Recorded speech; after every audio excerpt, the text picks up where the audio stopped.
bendiga. Bienvenido a este nuevo encuentro con la palabra y seguimos con este estudio del libro de Daniel. El Señor les bendiga, Shalom para todos. Ha sido un nuevo, estamos en un nuevo comienzo De año, sí, de verdad. año, así Feliz que año. deseamos un feliz año para todos y es una linda oportunidad que tenemos de estudiar o de seguir estudiando la palabra de Dios. En este momento vamos a dar lectura a Daniel capítulo 8 del versículo 1 al 4. Dice, en el año tercero del reinado del rey Belsasar, me apareció una visión a mí, Daniel, después de aquella que me había aparecido antes. Vi en visión, y cuando la vi yo estaba, en Susa, que es la capital del reino en la provincia de Elam. Vi pues en visión, estando junto al río Uliai. Alcé los ojos y miré, y he aquí un carnero que estaba delante del río y tenía 2 cuernos, y aunque los cuernos eran altos, uno era más alto que el otro, y el más alto creció después. Vi que el carnero hería con los cuernos al poniente, al norte y al sur, y que ninguna bestia podía parar delante de él, ni había quien escapase de su poder, y hacía conforme a su voluntad y se engrandecía. Estamos viendo todo el libro de Daniel, que es rico en símbolos y, y en realidad tiene un idioma de figuras. Este capítulo nos revela el contenido de esta visión que está teniendo Daniel en este momento, que no es nada más ni nada menos que un zoom, una amplia, está ampliando el concepto de la profecía dada en el capítulo 7 y anteriormente, unos 60 años antes, allí en el capítulo 2 al rey Nabucodonosor en su visión, ¿no? De aquella visión que ha tenido de todo ese cuerpo multimetálico. Pero viniendo a este lugar, vamos a ver dónde estaba Daniel y cuál era el tiempo. Primero, antes de todo, nos dice que era el año tercero del reinado del rey Belsasar. Estamos más o menos ubicados al lado del capítulo 7 y esto corresponde todavía para aquel entonces al viejo imperio babilónico. Estaba Belsasar, el último rey que tomó las copas y los vasos de oro de la casa de Dios que había traído su abuelo de Jerusalén y ahí sirvió a sus concubinas y a las personas que estaban ebrias en aquella fiesta pagana, y Dios se mostró con una mano escribiendo en la pared, ¿se acuerda? Bueno, un poquito antes de esto Daniel tiene esta visión. Es una visión futurista, pero de no mucho tiempo más adelante, por lo menos estos versículos que vamos a ver. Luego sí, vamos a ver que la propia interpretación divina le va a revelar a Daniel que es para los últimos tiempos. Pero en este caso, lo primero que vemos es lo que nos dice acá el versículo 3 y 4. Dice, vi en visión y cuando la vi yo estaba en Susa, que es la capital del reino en la provincia de Elam. Vi pues esta visión estando junto al río Ulai, que es el versículo 2. El versículo 3 dije, perdón. Sí. No, es el versículo 2 el que acabo de nombrar, o de mencionar, mejor dicho. Entonces, en realidad no estaba Daniel en Susa, estaba su espíritu en ese lugar. El espíritu de Dios lo llevó a aquel lugar en el tiempo. Y al igual que Apocalipsis capítulo 4 verso 1, comienza la visión o la revelación. Apocalipsis significa revelar, dar a entender, correr el velo, todo lo contrario de lo que uno piensa de Apocalipsis, que es algo cerrado, que no se entiende y que está en código para no revelarse. Apocalipsis significa revelación. Y de la misma forma está relatado el principio de la profecía de, del apóstol Juan. podemos decir que el capítulo 3, 2 y 1 de Apocalipsis, ese es otro tema, ¿no? Tiene que ver con una introducción que es un mensaje a las iglesias de todos los tiempos. Ahí redactado para solamente 7 iglesias contemporáneas de Juan. Pero escuchemos lo que dice el versículo 1, porque es el profeta, el apóstol Juan es arrebatado en el espíritu al tercer cielo, y dice así el versículo 1. Después de esto miré, y he aquí una puerta abierta en el cielo, y la primera voz que oí, como de trompeta, hablando conmigo, dijo: Sube acá, y yo te mostraré las cosas que sucederán después de estas. Impresionante. Eso simboliza, Juan está simbolizando la iglesia. Ese, no cerrés porque vamos a leer el segundo versículo a continuación. Está simbolizando la iglesia que será algún día arrebatada. En este caso no va a ser en el espíritu, sino que va a ser, vamos a ser transformados, dice la palabra. Pablo explica en Tesalonicense. Este es un aspecto de ese arrebatamiento. El versículo 2 nos habla de la velocidad que tiene esta traslación o este traslado hacia, hacia el trono de la gracia de Dios. Dice así. Dice: Y al instante yo estaba en el espíritu, y he aquí un trono establecido en el cielo, y en el trono uno sentado. Dice, y al instante, ¿qué quiere decir? Que es inmediato. No hay forma de medir la velocidad, no hay forma humana de comprender. Se desarrolla una velocidad superior a la velocidad del pensamiento. Se dice que el pensamiento tiene una velocidad mayor a la velocidad de la luz, que son 360.000 kilómetros, no me acuerdo, pero por segundo es una bestialidad. Así viaja la luz, pero dice que el pensamiento viaja mucho más rápido. Pero esto es mucho más rápido que el pensamiento, porque la palabra del Señor nos dice aquí que vamos a ser transformados en las nubes y estaremos para siempre con el Señor. Así que esto está hablando de que Daniel, volvamos al capítulo 8 de Daniel, Daniel no está en aquel lugar de Persia, pero espiritualmente él se está adelantando en los tiempos y Dios le está mostrando algo que estaba sucediendo y que iba a suceder más adelante, ¿no? Entonces vayamos a lo que vio Daniel. Primero es el tiempo, lo que hablamos, y segundo es el lugar. Es Susa, la capital del reino de Elam.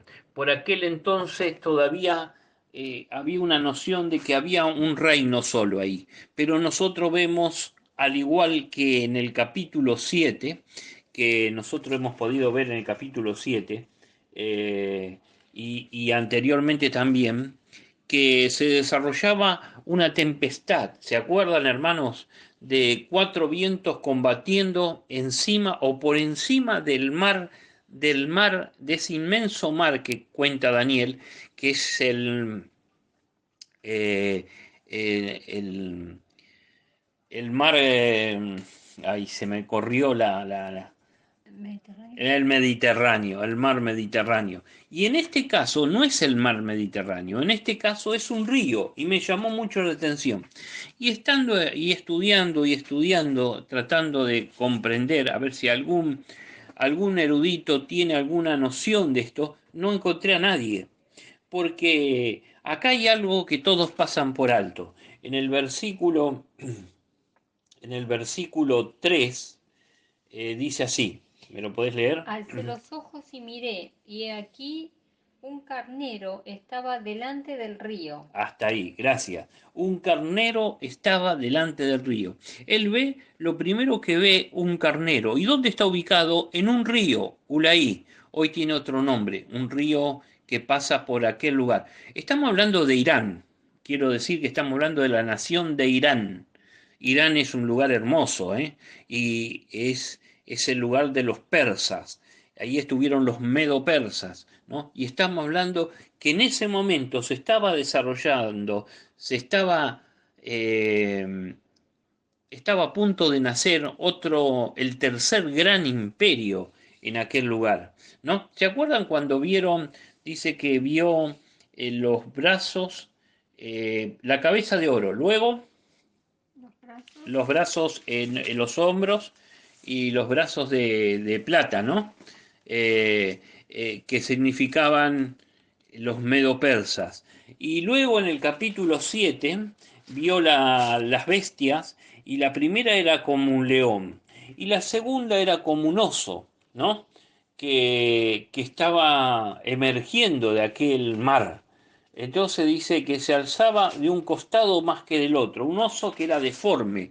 Y en este caso ve un carnero que representa a ese oso y a la plata, eh, no la ciudad de La Plata, sino al oro, que era la cabeza que vio Nabucodonosor en la imagen, y luego le seguía la plata en el capítulo 2, ¿no? En metales. Y ahora aquí lo que va a desarrollar esta profecía, o esta visión, mejor dicho, esto no es un sueño, esto es una visión. ¿Y cuál es la diferencia entre el sueño y la visión?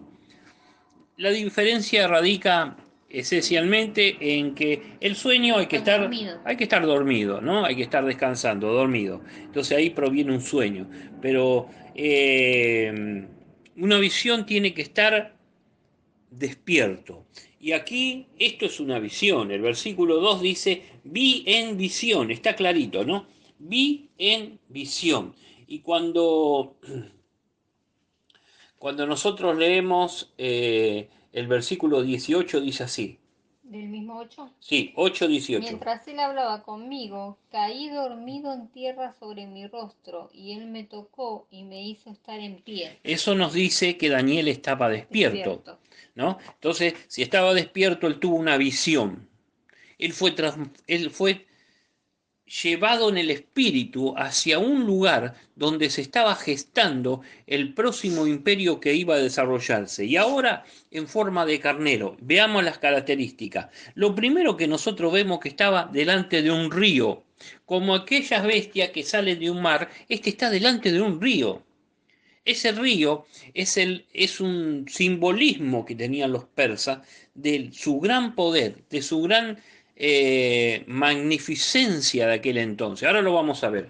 Ahora vamos a ver un poquito cómo lo que significaban los medo-persas de aquel entonces, ¿no? Principalmente los persas, ¿no? Que eran más fuertes, porque dice, como dice el versículo 4. Vi que el carnero hería con los cuernos al poniente, al norte y al sur. No, perdón, el 3. El 3. Alcé los ojos y miré, y he aquí un carnero que estaba delante del río y tenía 2 cuernos, y aunque los cuernos eran altos, uno era más alto que el otro, y el más alto creció después. Eso está hablando de una deformidad también en este carnero.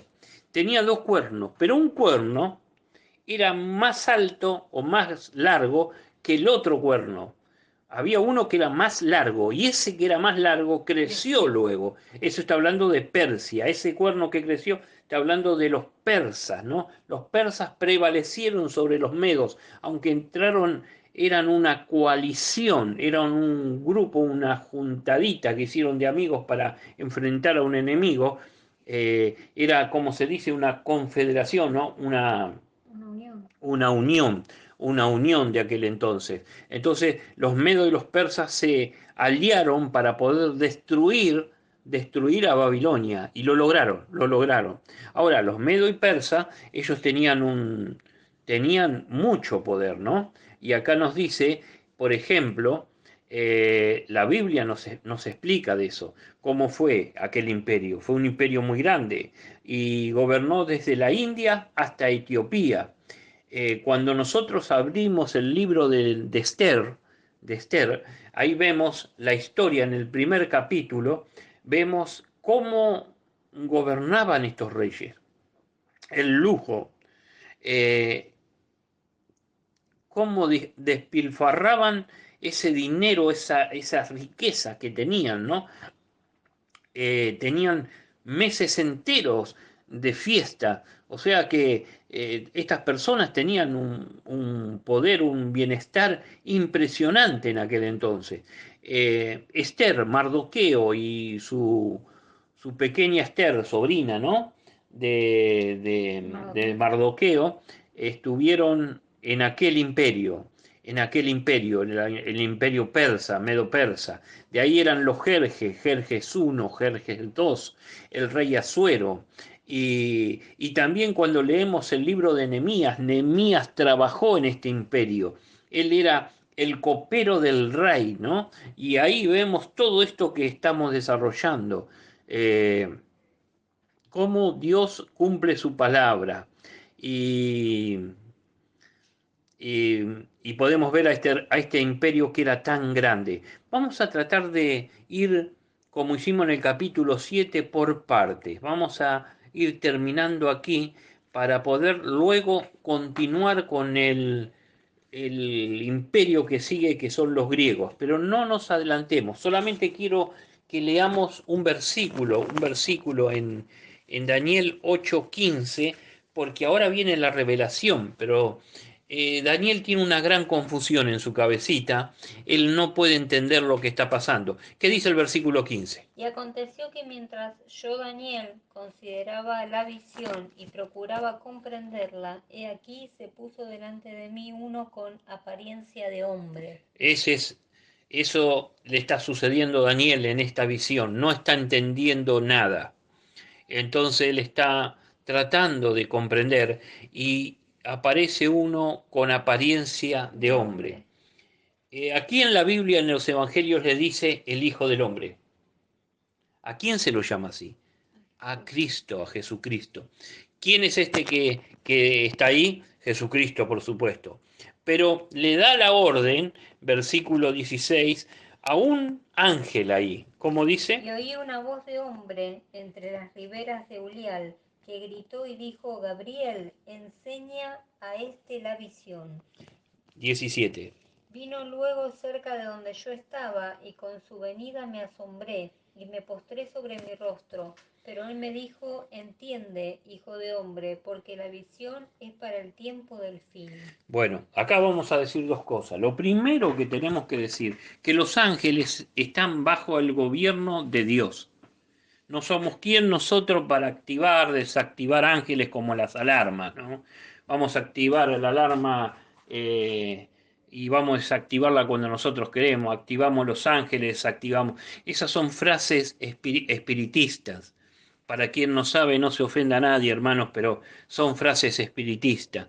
Hemos metido frases espiritistas y estamos replicándolas en la iglesia, estamos duplicándolas, la estamos diciendo sin saber lo que significa y hacia dónde apunta. Los ángeles, dice también el Salmo 103 o 91, uno de esos dos salmos está hablando y está diciendo que Dios llama a los ángeles que son sus servidores, sus mensajeros.